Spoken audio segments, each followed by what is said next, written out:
What would you say if I told you that you could increase your success rate by 95% with this one habit? And some of you might think I'm making up that statistic, right? But the American Society of Training and Development did a study on this habit, and it's true. So keep listening to find out what it is so that you can increase your chances of success.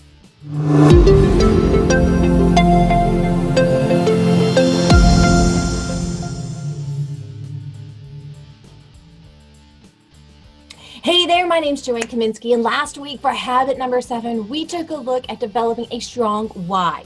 And we had several people take a look, and they took me up on this challenge. So Tutoring with Maria said, number 1, I love helping children and watching them transform through education. 2, I want to be able to go to Russia, my second home, and still work. 3, I want to help people write more deeply. So having a future goal coupled with your why is incredibly motivating, especially when times get tough.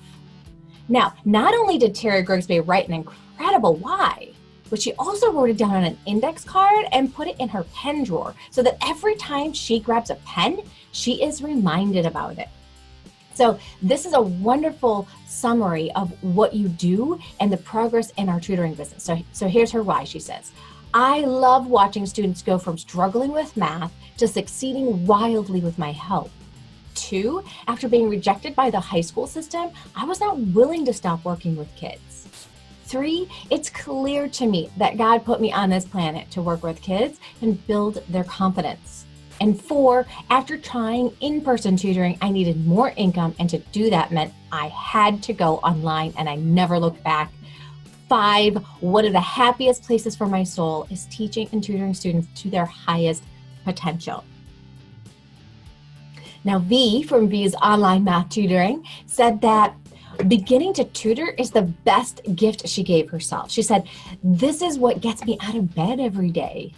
1, she's thankful for this opportunity to be able to help kids and make them see that problem solving is thrilling. She said, 2, I love seeing the progress that kids make. They've gone from struggling with basic algebraic expressions to becoming so confident in algebra that their teacher recommended them to challenge the school exam to skip a year of algebra.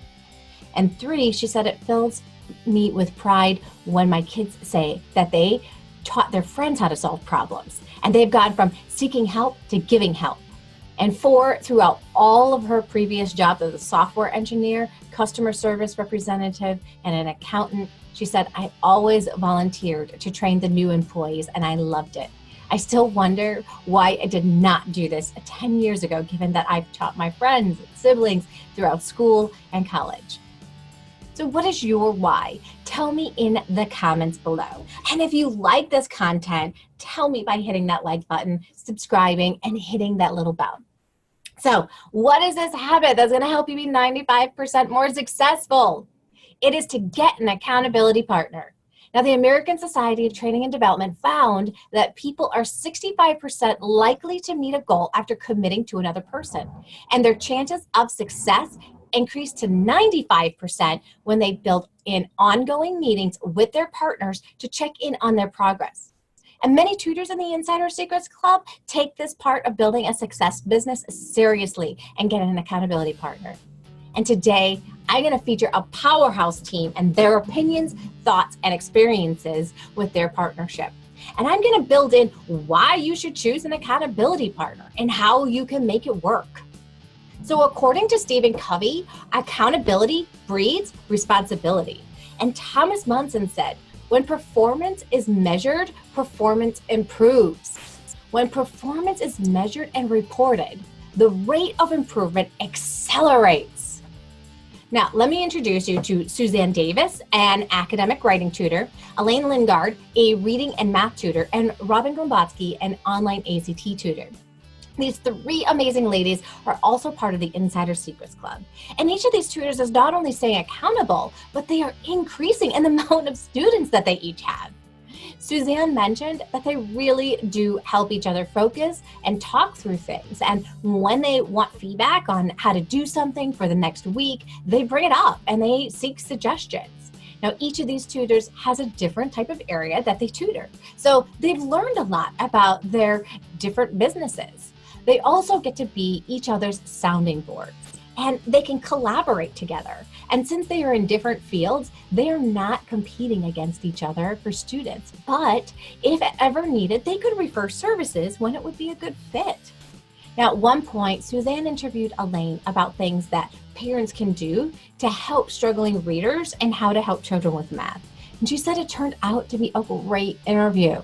Suzanne suggests that you go into an accountability partnership around the sentiment of generosity and helping each other out, rather than what you can get out of it. And this is the beautiful thing, right? We should always be thinking of, how can I be of service to others, rather than how can they be of service to me? And this is going to help you network in the most authentic manner ever. And Elaine mentioned that she could easily get wrapped up between running her business and taking care of her family. So this group helps to keep her stay on task. Now, each of the members mentioned that they have built a really strong friendship, even though they've never met in person. They all live in different areas around the world. Robin lives in Colorado, Suzanne is in New York, and Elaine lives in Ireland. And they all add so much value to the group and where they live, and what they teach doesn't stop them from having a strong bond that just keeps growing. So how do you get an accountability partner? Well, first, take a look at who you seem to be drawn to. Who seems like someone that you can connect with? This is not a marriage, you guys, so don't be afraid to try out an accountability partner. And if it doesn't work for whatever reason, keep looking for one that will work. And don't be afraid to ask someone who's more established or getting more students than you. Robin said that she remembers when she approached Suzanne and Elaine, and she thought, wow, they are so much further ahead than me. What could I offer them? But I think it's like Elaine said. She says, we're different. Elaine works with little ones and has a center. Suzanne works with the big people for the most part, college age and online. And I work with the kids in between those ages. And we are each in a slightly different niche as well in regards to what they tutor. She says, I believe that helps. I hear things from each of them on issues with their kids and I can relate to, and vice versa. And when they chat about their business, they find things that they might have missed if they hadn't chat. At least once during the meeting, she says that one of them will say, oh, that's a great idea. I'm going to try that. So don't be afraid to ask. You can even reach out to other tutors in the Ultimate Support Group for online tutors on Facebook, or the Insider Secrets Club if you're a member. Next, decide when you want to meet and come up with some ground rules or expectations. Decide how often you want to meet. Determine if it will be a good fit to email, respond on Messenger, or text in between the times that you meet if you want to be able to touch base or cheer each other on. Many of us can approach this business like a lone ranger, right? But when we do that, we have to be a great cheerleader for ourselves. And that's really hard to do. We might lose steam, become frustrated. So set yourself up for success and partner with another tutor. Next, you need to decide how you're going to handle conflict when it arises. Someone's feelings may get hurt by something that is said. How will you handle it? Another thing you want to do is respect the other person's time. Know what is an acceptable amount to reach out and connect.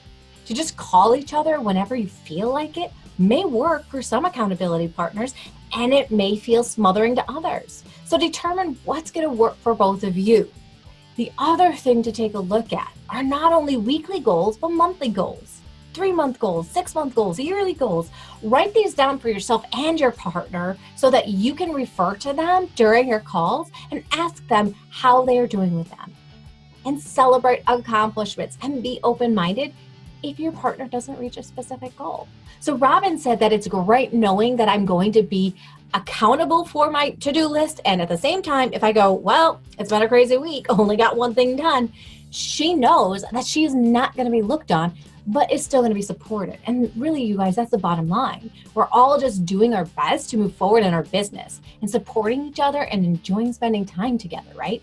These 3 incredible ladies have not just created an accountability partnership that keeps them on track, but a lasting friendship that no one can ever take away. These ladies are already thinking of ways that they can meet in person in a year in Ireland and meet in person. So if you're scared that the person that you ask is about to say no, or look down on you, or tell you that they're too busy, you're most likely wrong. They probably are going to be honored that you asked. And it may be a good time for them, or it may not be a good time for them, and where they're personally at in their business. It most likely has nothing to do with you. So the worst that can happen is that someone says no. But what if they say yes? Want to know more about another powerhouse duo? Check out the interview that I did with Ashley DiMercurio and Victoria Burton. Both of these ladies are reading tutors, and Ashley had on the back of her mind to ask someone, and as soon as I verbalized in a group that people should seek out an accountability partner, Victoria's name popped into her brain, and she was worried that Victoria would say no as well, but Victoria excitedly said yes. So to see the tips that both of these amazing ladies offer, check out their interview. The link is in the description. Are you thinking, Joanne, I am all in on this concept. I want an accountability partner, but I don't know where to look. Then join the Ultimate Support Group for Online Tutors on Facebook. There is a link below, and mention in the group that you're looking for an accountability partner. Chances are someone else is too, and you're going to be able to support each other and see some amazing things happen. And if you're not a member yet, the link is in the description under number 3. You have nothing to lose. Now, next week, we are going to chat about something that may surprise you. We need so much when we're getting started that this is the last thing we honestly think about, but it is more powerful and is going to allow you to grow more relationships effectively and make you seem more like a giver than a taker. People will trust you and not block you, and you will see your tutoring business grow because of it.